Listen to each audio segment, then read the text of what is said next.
Typically, I do this talk a couple times a year. I tailor it to what folks in the region are looking for.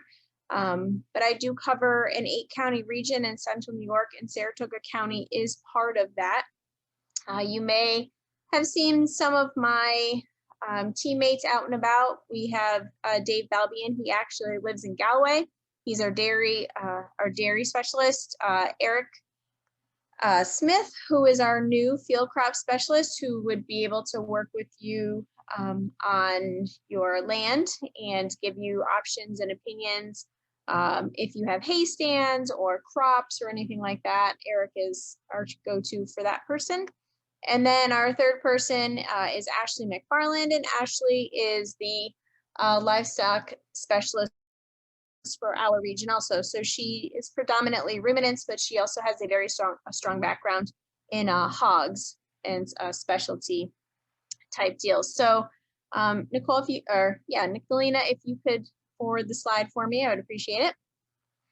So that's me in the upper right-hand corner with my family. My kids, this was taken 2 years ago because last year COVID hit and we did not get to really show any livestock, but my kids are my son's probably about 10 inches taller than me and my daughter's taller than me now, but we are very active in production agriculture. I come from a long line of agriculturalists. My husband and I do own a farm in Montgomery County, so not that far from all of you. So before coming to Cornell and working with Cornell as a farm business specialist, I did teach at SUNY Cobleskill for about 10 years in agricultural business and animal science. Since I've been at Cornell for just shy of 3 years, I've done a lot of land valuation, land rental rates, lease rates, and last year I actually did conduct a survey in our region, and I'll talk about that a little bit here on lease rates and compiling survey information on land lease rates throughout the county. So if you want to find me, if you don't know who I am, if you want to find me and you want to pick my brain or need help, my email is right at the bottom there. And I know Nicolina can always throw that in the chat pod. And then of course you can call me. I may not answer right away. However, if you leave a message, I will get back to you. I might not get back to you that day, but it may be the day after. So that's a little bit about me and what I do. I do a whole bunch of different things other than land valuation, but that is really one of my prime topics. And I've also thought about going to school to do farmland assessment, so an appraisal. So I don't know if I'll ever do that, but it is something that's I'm pretty passionate about. So Nicolina, if you could advance for me, please. So a few points of interest for a Zoom meeting. I just want to make sure everyone realizes to keep themselves on mute. Sometimes you hit a button in accident and your mute pops off, and if there's background noise, it's actually harder for everyone else to hear. So I always like to have folks mute themselves upon entry. If you were not muted, I actually went ahead and muted you as you came through, but that's just etiquette. And then please use the chat pod for questions. Although this is a meeting and not a webinar, we can use the chat pod. And if you would like to know where that chat pod is, it's down. If you take your cursor and you slide your cursor down along the bottom of your screen, you'll see a little bubble that says chat on it. If you click that, it will actually pop open the chat box, and then you can type your question. I will be asking 2 questions in this meeting to just gauge my audience. So your response is actually really important to me. Next, if you have issues with Zoom, please let us know. Just shoot us a text message or a chat message in the chat pod, and Nicolina is moderating the chat pod this evening, so she'll be able to give those, be able to help you out. And she'll also be pulling questions for me. And then finally, please, if you could keep your cameras off, because we do have bandwidth issues. I know currently where I am, I do have some bandwidth issues. I am not in New York State. And Thursday night, I gave a talk very similar to this for the Hay and Pasture School up in the North Country. And by the end of my talk, I was really starting to slow down. So Nicolene is actually holding my PowerPoint this evening, so if that does happen, I can always call in and finish up my talk. So cross our fingers that that does not happen, but just for bandwidth issues, if you could keep your cameras off, that would be very helpful. Okay, let's advance. Okay, so what are we going to learn today? So hopefully we're going to learn how to determine an appropriate rental rate for your farm property. I don't know, and I'm going to poll the group to find out if we have potential landlords or potential tenants here, or lessors or lessees here on our talk this evening. So we're going to talk about determining an appropriate rental rate and how we determine that. We're going to look at current farm sales in your area, and I have a really nice website with Cornell and the farmland at the Dyson School, which is our ag economics school at Cornell University. We have a really nice website where that's on there. And then, of course, what most people are really worried about and concerned about is important lease information. Advance. Okay. I must have misread this. But anyway, so the first thing is how much knowledge do you have on lease rates or facilitating a lease agreement? So in the chat pod, if everyone can write, 1, not at all, you don't know anything about it. 2, you have a little bit. 3, moderate. 4, you're fairly knowledgeable, or 5, you're very knowledgeable.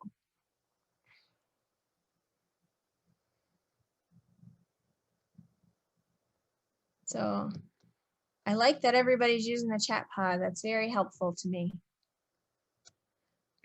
So we're saying some people 1, 2s, and 3s, nobody's a 4 or 5. Well, hopefully we can, our 4s and 5, or our 2s and 3s, we can get you to 3s and 4s.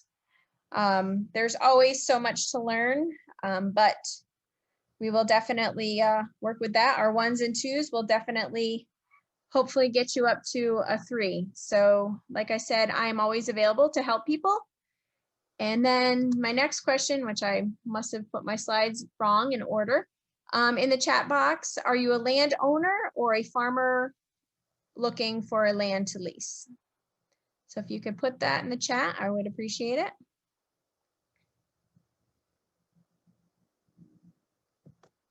I should have put other, Greg, sorry. Or Karen, neither.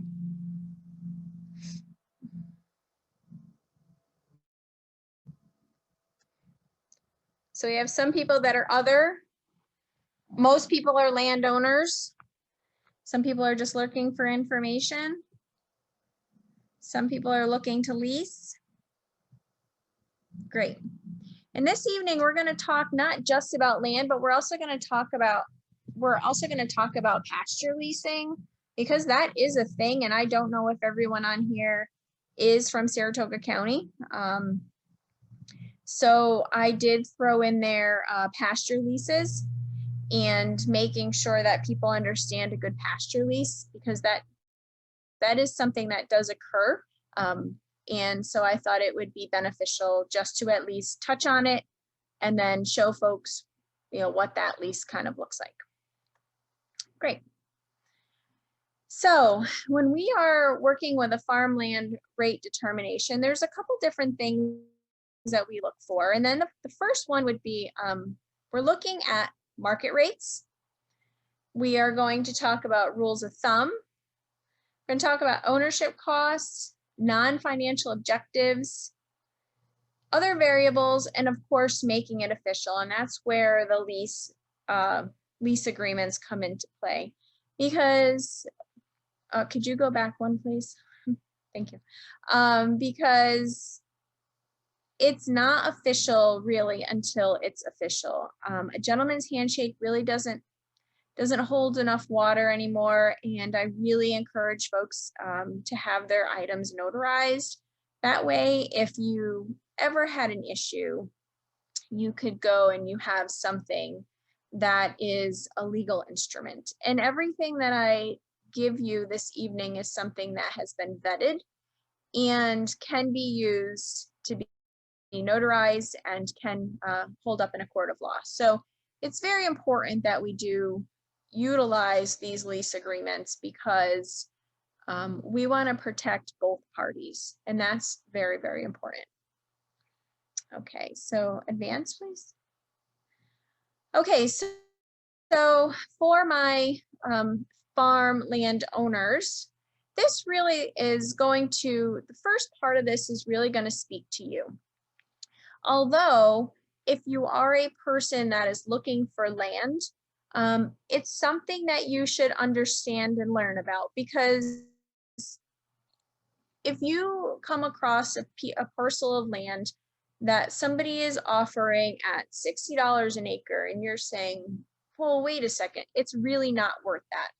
Well, I'm going to teach everyone how to value your land on a rental rate basis and show you how to determine that number.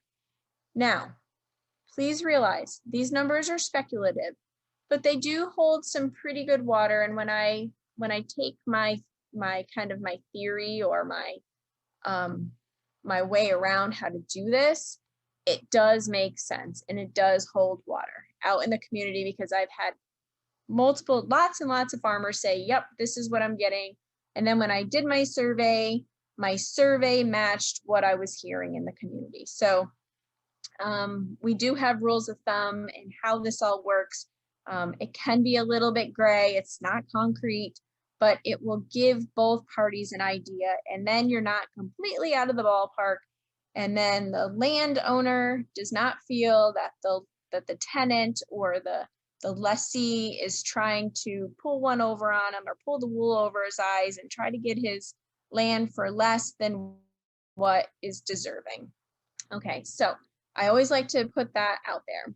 All right, so the first thing is you need to question, is there a market for your land? Okay. Is there a market for your land? Supply and demand. Who's the competition in Saratoga County?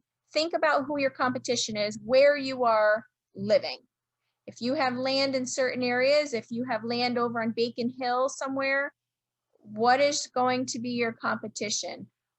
Who are the people that would be potentially renting your land or you renting land from? So you have to determine who is around you, who is your competition, who is going to be supplying this. That is really, really important. That's number one. If you live in my region, we have three very, very large Amish settlements, plainclothes settlements, on the south of us, on the direct west of us, and the southwest of us.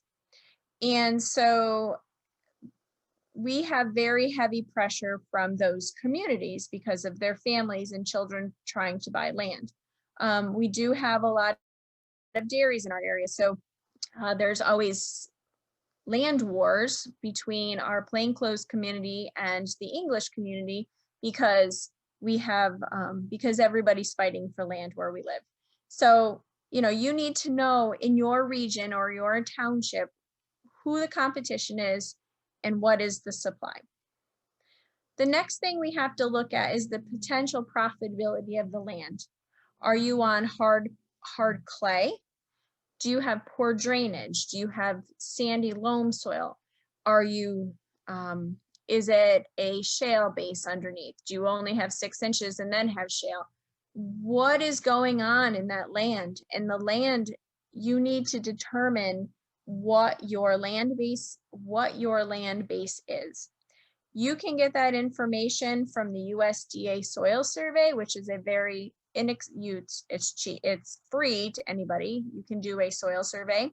You can go to your NRCS, County Soil and Water, and I know Michael would most certainly be able to direct you to get your soil types for that parcel of land. But you need to understand the profitability of the land, because certain land is only going to grow certain products. You're only going to be able to grow vegetables on certain land. You're only going to be able to grow hay stands on certain land. You can only grow corn or soybeans on certain land. So you need to look at what your land is going to hold and the potential profitability of that land. And then finally, what are the statistics for that area? And I always point to the USDA.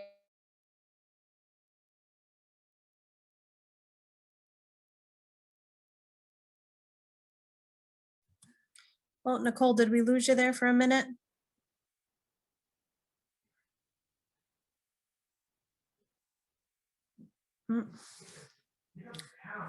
Hold on, let me see.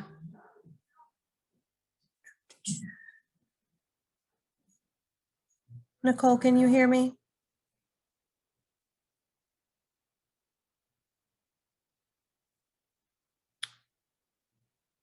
All right, hold on a minute, everybody. I'm gonna see if Nicole can't jump back on, if her bandwidth, she might call in.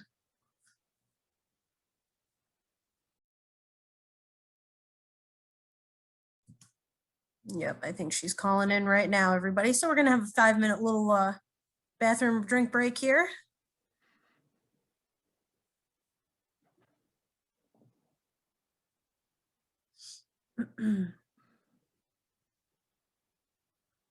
Ooh, no, that's not what I wanted.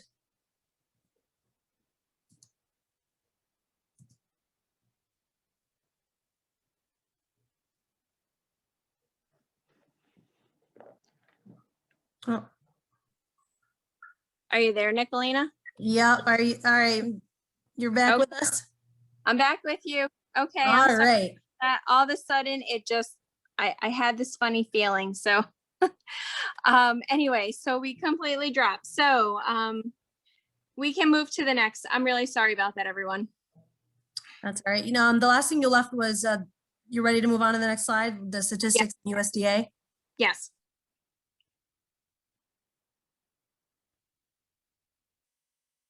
Okay. So the first thing we need to talk about is the rule of thumb. And I say, what is that? And basically what we look at is the land's value.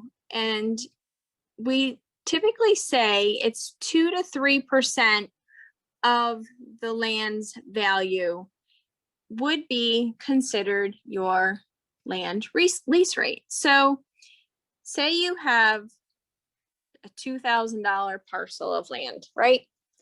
And that parcel of land is approximately, you look at 2 to 3% of that parcel of land. And what does that come up to? And that would come up to about $40. And if you were looking at 3%, you would say it was $60. And so your land lease rate is really 2 to 3% and could be as high as 5% of the land value. So when you are looking at that, you say, okay, my parcel land is worth 2,000 an acre. I know that I can get 2,000 an acre, and I'm just using that as arbitrary numbers. I'm not saying everybody's is worth that, but it's a sliding scale, 2 to 3, and possibly up to 5% of your appraised value of your land for rental. Now, 5% is like prime farm ground. 2 to 3% with a $60 at a $2,000 land appraised value, i.e. $60 land rental rate, that's still prime farm ground in some areas. They're only receiving $60. So how do you find that out? Number one, you can look at the appraisal of your original purchase. However, unlike everything else, what does land do? Land appraises every year. It appreciates, excuse me. It appreciates every year. So when you think about land, even though you bought it 20 years ago, we all know that it's not worth the same dollar amount as it was 20 years ago. So you can go to an independent appraiser and have them reappraise it for you. However, that can be very expensive. Another way is you can look at county level farm sales. County level farm sales, we can determine through New York State and the Dyson School at Cornell, we actually have a farmland county-based program that shows you all the hand-to-hand farm sales for that year in every single county in New York State from 2006 to 2019. So we can actually look to see what occurred in our region. The fourth thing that I could do, and obviously I'm not going to, I didn't put this here, but you could look on your tax maps and you could look at your tax assessed rate from your annual land taxes. So every year we get our land tax bills in January. You do have an assessment on there. You could determine your land rate with the assessed value. Advance, please. So since I can't get into this evening, this is actually the website for the farmland sales map. So it is farmland.dyson.cornell.edu. And Nicole, Nicolina, if you can advance one more. I did take the liberty to add in there the farmland prices for Saratoga County for 2019. So a lot of folks will say, well, are these really farmland sale prices? And I will say that every year we look at each sale in every single county, and they are truly farmland to farmland sales. They are not farmland to residential. They are not farmland to conversion. They are truly farmland to farmland sales. So in 2019 in Saratoga County, the average price of farmland in Saratoga County was $6,900 with a median price of $43.91. Another thing that I like to show is the total of acres sold was 710 acres with the number of sales of 13 and an average parcel size of 54 acres per parcel. Oops.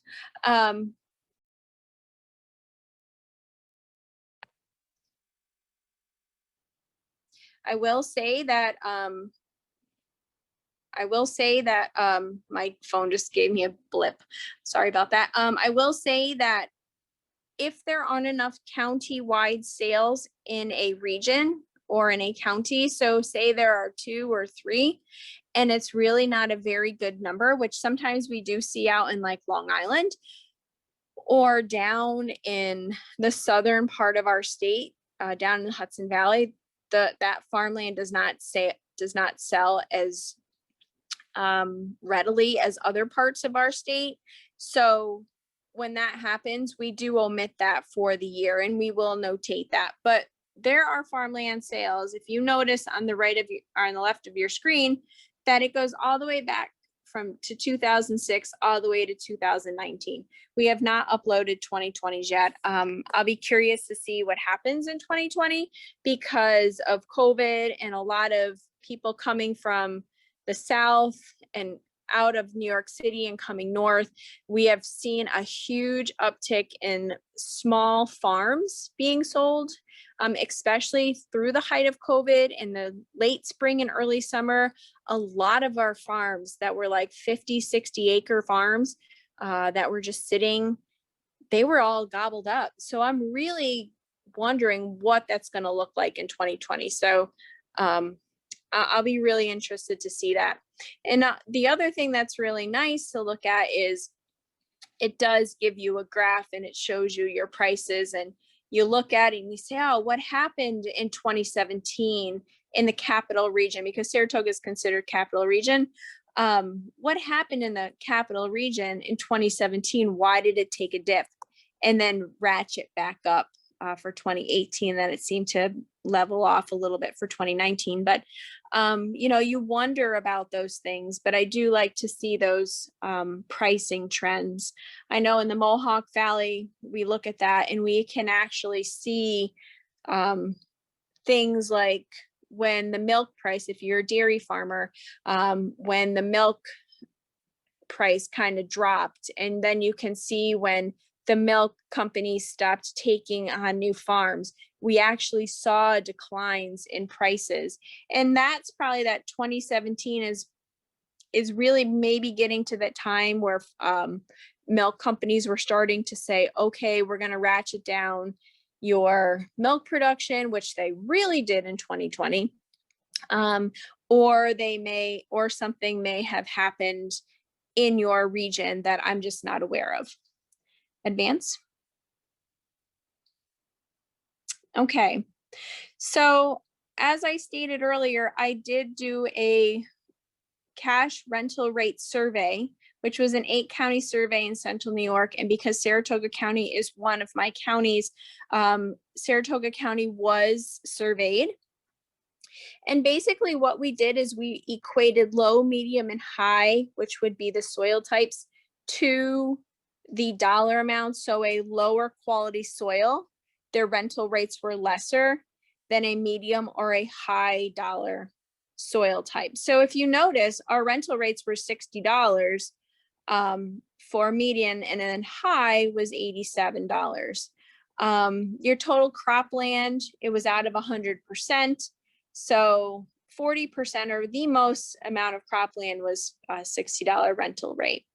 And the other thing that we looked at was the yields of corn silage that came off the fields, which would indicate the profitability and the productivity of the land in which people were renting. So those were the Saratoga County results. I'm still waiting for this study to be published. So these are official results. We're just waiting for publishing. And then we did ask for pasture in all of our counties. And basically what it was is the pasture rate, if you were able to stock 1 cow-calf pair on the pasture, and what their stocking density would be. And we'll talk about a little bit about stocking density. I'm not sure if anyone on here has any question about pasture leasing, but like I had said, we are going to talk about it. But in Saratoga County, we did not have enough responses to report the pasture rental data. I think we only received 2. And since it was a very low number, we decided just to kick that out. Forward, advance. Okay, the next place you can go, and we talked about it earlier, was the USDA. This 2012 census data is still up. There is some 2018 census data up, but not all of it. So unfortunately, we won't be able to look at that this evening, but if you ever wanted to look at the census data for your region, all you'd have to do is type in USDA census, and it will you can actually go through and create a matrix of your state, county, the type that you're looking for, and you can determine what your data is. So basically it will give you rental rates, and it will also give you average land values for an entire farmstead. So when I talk about entire farmstead, that's your land, your buildings, your home. So your entire farmstead, what that was on a per acre basis. Advance. So some other ownership costs to consider, property taxes. Is there a land ag assessment on the land? We can talk about that at another date if you would like. I do talk about that a lot. Ag assessment currently is over with for the year. We have to go and re-up that in the winter. So that went away as of the 1st of March. We also talk about insurance expenses, whether it's property insurance for the owner of the land, and then also rental insurance.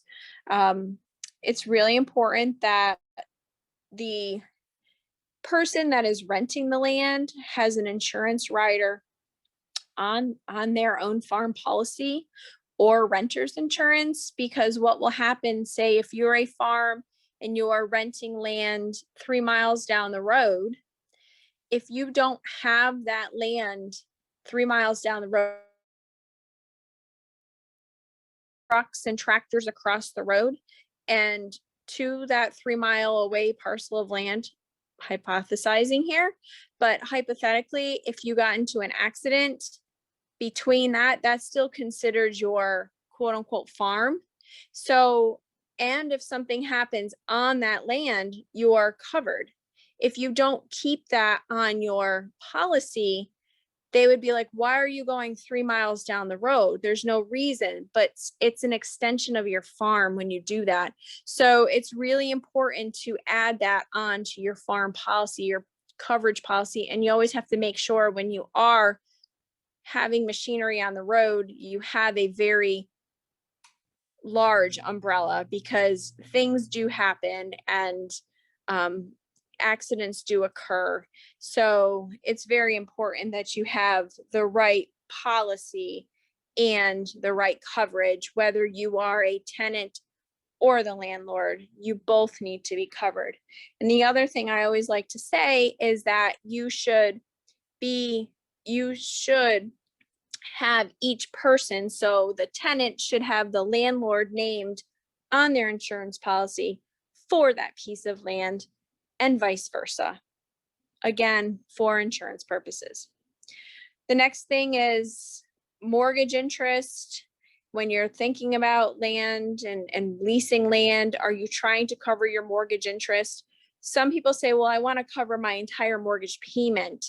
Unfortunately, that really doesn't fly, because if you think about it, if you're covering the mortgage interest, that's the cost of doing business.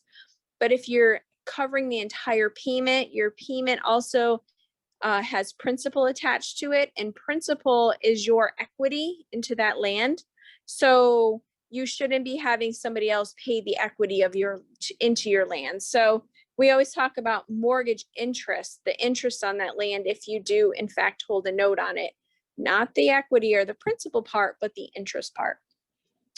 And then of course, there's some non-financial obligations that people, making sure land preservation and aesthetics and things like that people want to make sure that they are adhering to. Advance.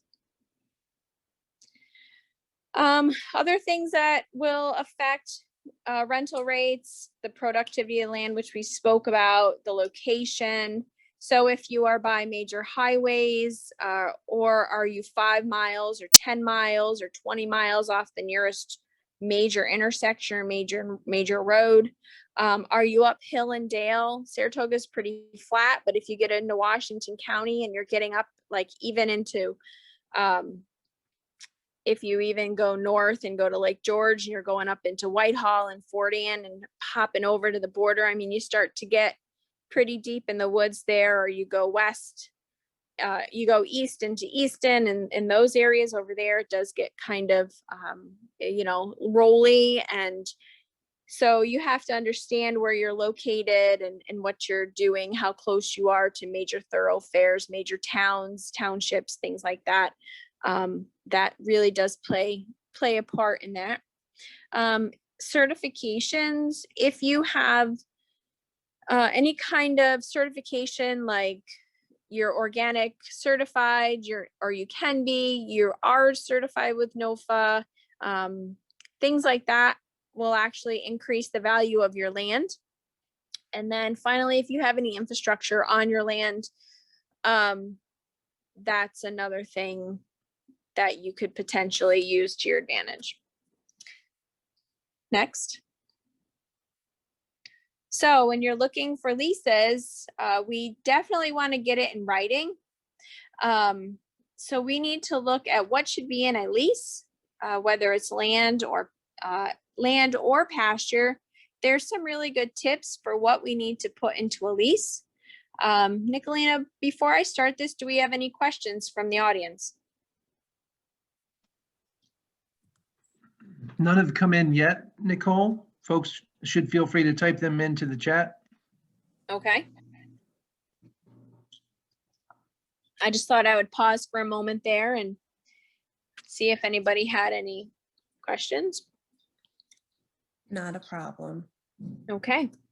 Plus I needed a drink. Okay. So let's move forward then. And again, if anybody has any questions, please feel free to pop them in the chat pod, or if you want to, you can hold them till later. Okay, so basically general land leases, we always have to look at the who, the what, the where, and the why. Okay. And when we do that, we need to be very, very specific. This afternoon or this morning, Nicolina did send you over a group of PDF files that we provided to you, which I feel very strongly that if you're looking to lease your land or be the tenant of somebody's land, to print all that information off and read through it. A lot of the things that we're talking about this evening are in those documents. And I have been referencing them. So I really feel very strongly that you should, read through them, take notes, listen to what we're talking about this evening, and then make your decisions. But again, please, take a look at them, because that's really what this is all about.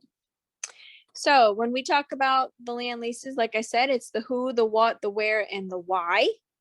And the who is the parties. Who is going to be there? Who is the landlord and the tenant?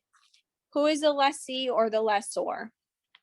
You also need to determine if it's an entity. So if the person that is renting your land is an S corporation or an LLC holding or a partnership, that should definitely be brought about when you are handling your lease agreement.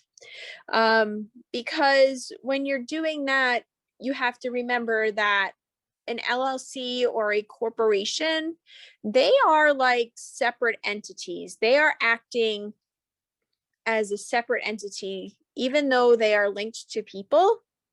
They are acting in their own. So you have guarantors on those corporations or those limited liability companies, but they still act as their own entity. So it's really important to know who that is, okay? The second part is the physical address of the property. I would also make sure that you have a surveyor's map properly attached or possibly attached. It's really important that you have the address, you have anything specific about that parcel of land. You have possibly the surveyor's map. If you've ever read through the deeds of your properties, I know I have, for our own properties, they can get kind of funny. And so it's really important that you know and you can map out your property. It could be, if you're walking a 40-acre parcel, it could be 100 or 1,150 feet to the north east at 32 degrees to this post or this tree or something. And then you take a left and you walk 450 feet to this next, identifying marker. And it could be a stump, it could be a rock, it could be something. And then, you have to actually follow the jog and read those maps. So I really think it's important if you can actually get the verbiage from the deed or get the surveyor's map. I try to like to put that stuff together because even a surveyor's map, they're not going to show like the, maybe up in the hedgerow, there is actually a fence that goes across that's decrepit and falling down, but that fence is the boundary line. Or maybe you found in the hedgerow an old stone wall, but that might not be the same boundary line that is actually portrayed in the on the surveyor's map or something like that. So I like to actually see the wording of that as well as the surveyor's map. So the physical address of the property, sorry, I don't know why I put party there. A surveyor's map should be attached. You should also have the description of the initial condition of the property. If there's any structures, what is the structure type? What kind of condition they're in? Anything that could potentially come back to be negative, whether a fence is, falls down or gets broken, or a barn, collapses or something crazy. By having those things on your lease in the beginning will be very, very easy to kind of work through. The next thing is the length of the lease. This is really, really important for agricultural assessment. So when you have an agricultural assessment, and say you're trying to get that ag assessment on your land, if you are a non-operating farm or landowner, you want agricultural assessment, a tenant is coming in, they have an assessment, it needs to be a minimum of 5 years of a lease. The one caveat is, though, that you can have an annual renewal of that lease. So after year 3, if that person, you're not really comfortable with them, or you want to break the lease, you have that right. But please know, the moment that you do that, you are no longer available. That land is no longer available for agricultural assessment tax changes. It could convert back unless you find somebody else that can offer that to you. So it's really important to know the duration of the lease, when you can extend it also, if there is an extension. The next is payment. People need to know when the payment is due. Even if it is a $0 lease and you're only getting out of it your agricultural assessment, you should at least have $1. In New York State, you should at least have a $1 lease. It's just as good practice. So please let people know when that's going to be. Most folks will say at the beginning of the crop season, and some people will say at the conclusion of the crop season, but that is to be determined by the landowner and the tenant. Taxes. Who's responsible for the taxes? Typically, the owner of the property is responsible for the taxes, and the rent helps minimize the tax burden. Utilities, insurances, anything like that, that all should be talked about in the lease. The next thing is permitted and prohibited uses of the land. So what are they doing on the land? Does it have a stand, of a wooded stand? And are they going to take that from you? Or are they going to put a corn maze on there and have people, the community on your land? Like, because that could open up some liability if that's not done properly. What is going on your land? What are the things that are prohibited on your property? So it's really important to be clear and to be flexible, because you can't, if you're inflexible and you say you can't do this, you can't do this, you can't do this, can't do this, can't do this, then obviously the tenant is going to be like, this is too stringent and I can't farm. I can't have a farming practice there. But,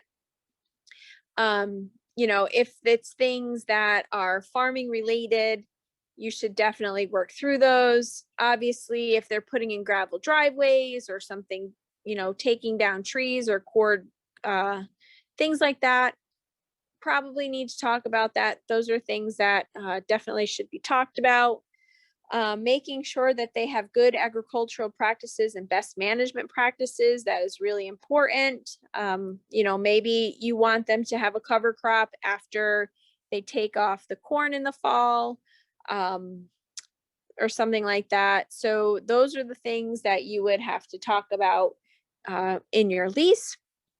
The other thing that you should discuss in your lease is at the end of the lease that you should have your tenant put in a seeded pasture or seeded hayfield at the end of the lease. So if you are, say you are doing this for row crops, i.e. corn and soybeans, or even vegetables for that matter, at the end of the lease, you could say something like, and we always encourage this with extension, that at the end of the lease, everything gets put back the same. So if there are ruts in the fields, they need to be fixed. If there are ditches that got, that got messed up or something, or culvert pipes that got crushed from tractors and trucks. That all needs to be fixed. And then the field needs to be 100% seeded back to pasture or hayland at the end of their lease. So that's really important that we always have people write that in there so that it's clear and that the tenant knows what the expectation is. So at the end of the lease, this is what happens. Next is entry permission for the landlord. This is really important because people think that just because you own the land gives you permission to go on the land 24 hours a day. Unfortunately, that's not actually the case.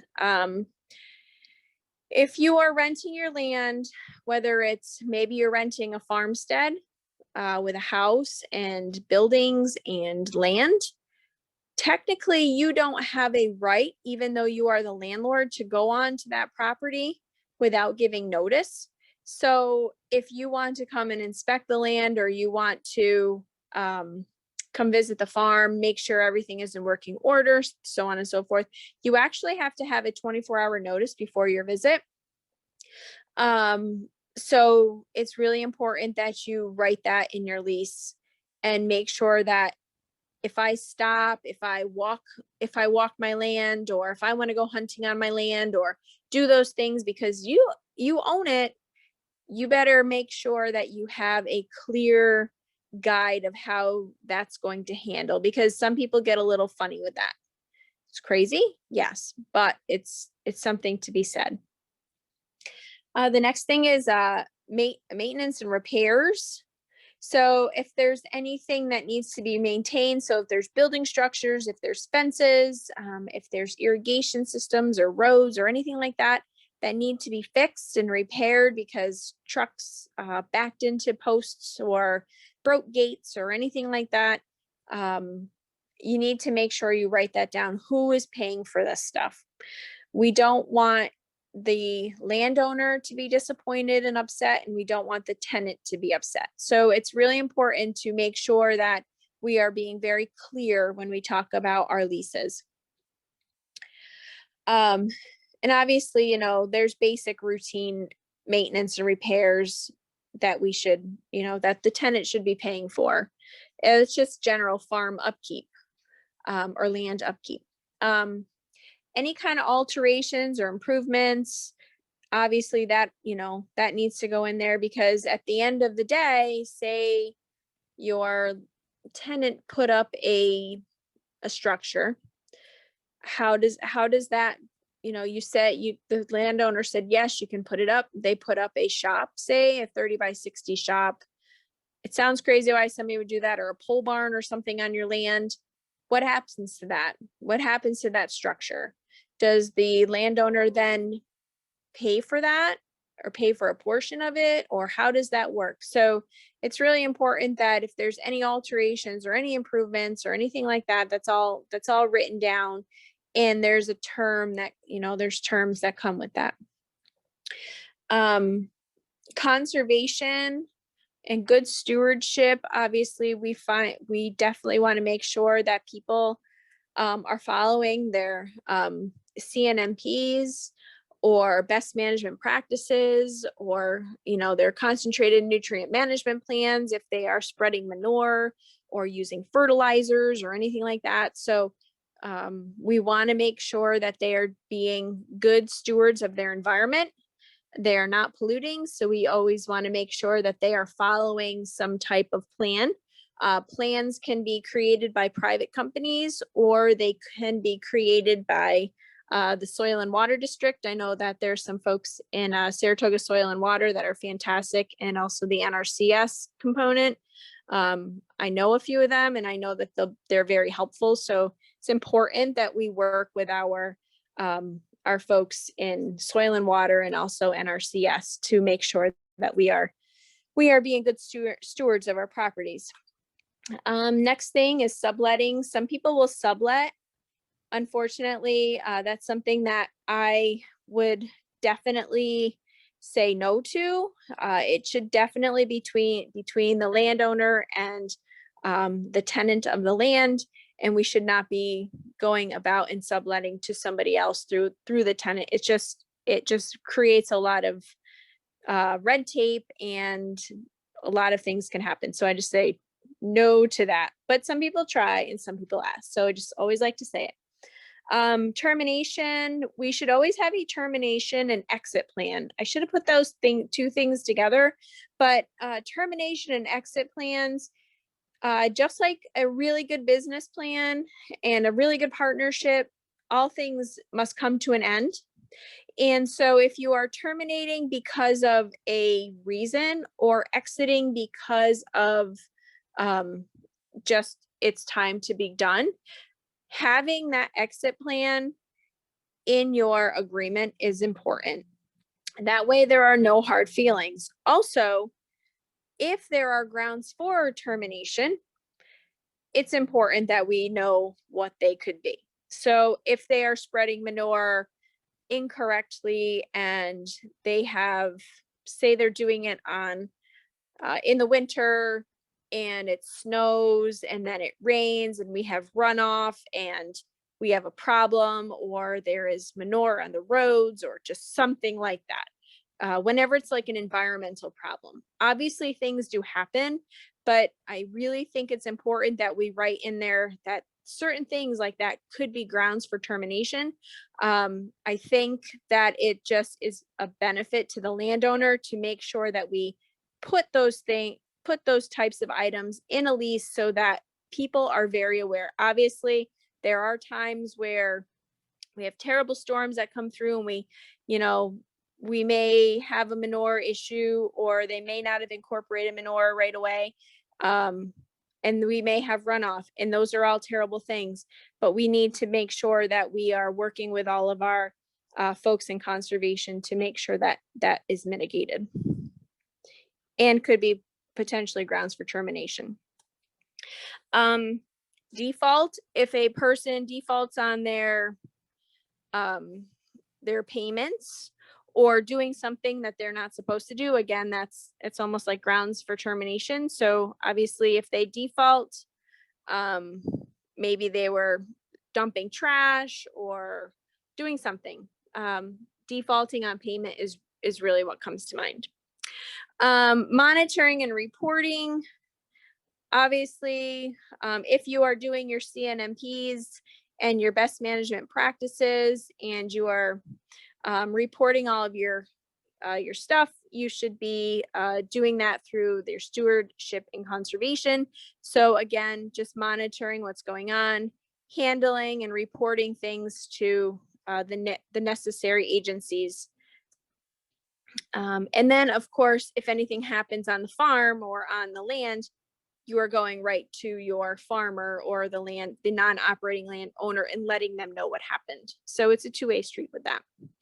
Again, insurance and liability, we talked about that.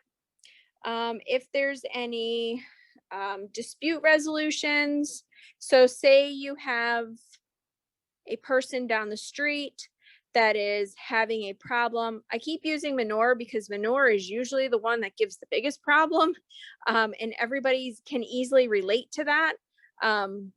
Say they were spreading manure on hay ground in the middle of the summertime and it was really smelly and there was a dispute with your neighbors because they were upset. We need to actually have some dispute resolution ideas in there. For instance, if you, I know a lot of our farms around will actually tell people when they will be spreading their manure, so that they don't have parties and gatherings during that time, or vice versa. If the community knows that you are doing things on this piece of property, they tell you when they're having parties and things like that. We actually, across the street from us, we had a neighbor, his son was getting married. They said, please do not spread manure on this day. My son is getting married. So obviously we are not going to spread manure on the day of his wedding. You hear about that a lot with farms, farm families. So it's a two-way street. People knowing, the community knowing what's going on, especially when you're renting land. It's important. The other thing is, if this land has never been rented or hasn't been rented or operated in a while, the community around you is going to be a little bit upset, as funny as that sounds, because they aren't used to it. So they may not be used to trucks and tractors and just movement on the land itself. And they have a certain quality of life. You always have to look at it in the perspective of the community as well. So when you are leasing your land to other folks, and those other folks will be actually actively using that land in agriculture, sometimes that can bring up some upsettedness with your neighbors. So it's really important to make sure that they are up to date with it, that they don't feel, upset, because sometimes they will say it's their quality of life that's being inhibited because of trucks, tractors, people, you name it. You never know. It could be anything. Even if you're having, say, a corn maze, all of a sudden an influx of people are coming into your area. So think about those things. So that's the who, the what, the where, and the why of a farm lease agreement or a land lease agreement. Nicolina, if you could move forward. That's a lot of stuff to talk about. So when we talk about the next part of this is the pasture leases. It's a lot of it is very similar to the general land lease, but the one thing that I like to really focus on is the animal units, which is the second part of the terms of the lease. And Nicolina did not send this to you, but if you would like a pasture lease agreement, I would be more than happy to provide one for you. Yeah, Nicole, if you want to send that to me, I will send it out to all the participants for this evening so they have a copy of that. Okay, great. And the one that I use is actually through the North Central Farm Management Extension Committee or aglease101.org. You can find out a lot about different kinds of leases, and I'll send that to you, Nicolina, so that that you have that on file. So, so the general terms of the lease, it's really, really important to include your animal units, because animal units are really what's going to drive your lease. And it's really the type and the kind. And you are going to say, okay, so how many cows, how many calves, how many, sheep or goats or horses or whatever that you're going to put on your lease. Are you going to have bulls on there? Bulls can be nasty. So when you have a pasture agreement, it's really good to know if you're running bulls and cow and calves, or if you're running stocker cattle, which are younger yearling type steers, or are you running heifers? Are you running dairy heifers or beef replacement heifers? Or are you running a sheep flock or a goat flock or a goat herd? What are you putting on that land? Okay. So the next thing, when you're looking at that pasture lease, you have to think about the operation and the maintenance of it. Again, who is taking care of the fences? Who's checking the fences to make sure that the fences are hot? What happens if there are animals that keep getting out? Is there a fence breaking jerk in there that needs to go? I mean, how many times can you handle that? Do you need to visit those animals once a day? How are they being watered? How are they being moved around? Is it a grazing system where you have to move the livestock from paddock to paddock on a rotation? So what is going on with this pasture system? It's really important that we have that all laid out. The other thing is we need to furnish health certificates. I really am a big proponent of somebody furnishing health certificates from a veterinarian, letting them know the vaccination schedule of these animals. Because if you know anything about cattle or even sheep and goats, pneumonia is really prevalent. And if you have a group of stocker cattle, which are yearling younger cattle that go on to pasture before they go into the feed yard, they get sick. They could get very, very sick if they are not vaccinated and treated properly. Who's taking care of these animals? Who is watching them? Who is putting an eye on them every day? It's funny. I was at a function about 5 years ago, and I was talking to a guy from New Mexico, and he said, geez, in the springtime, we just send all of our mama cows up on the high mountains, and we'll see them again in the fall when they come back down. And who has calves and who doesn't have calves, we just kind of sort them off and move on. And I was like, my mouth, I must have been catching flies that day, because my mouth hung open, because in New York State, we cannot do that. It's really important that we have eyes on our livestock every day. He was just like, oh yeah, survival of the fittest, just throw them up on the mountain.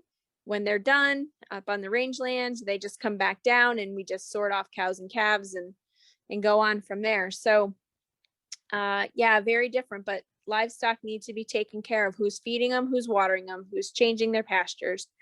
So with pasture leases, we also look at, obviously, who's maintaining the fences, the watering system, who is grazing these things through the paddock system if you have one, who's monitoring.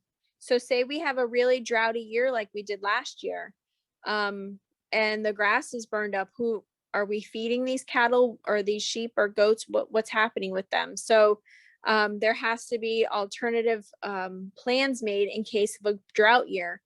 You know, if there's who's putting out minerals and salt blocks and fly control and all sorts of things. Livestock can be pretty in depth when you're talking about the pasture lease for livestock. But with that being said, there is a very interesting rental calculation that goes along with it. The rental calculation can be a couple different ways. Predominantly, it's by animal unit per month.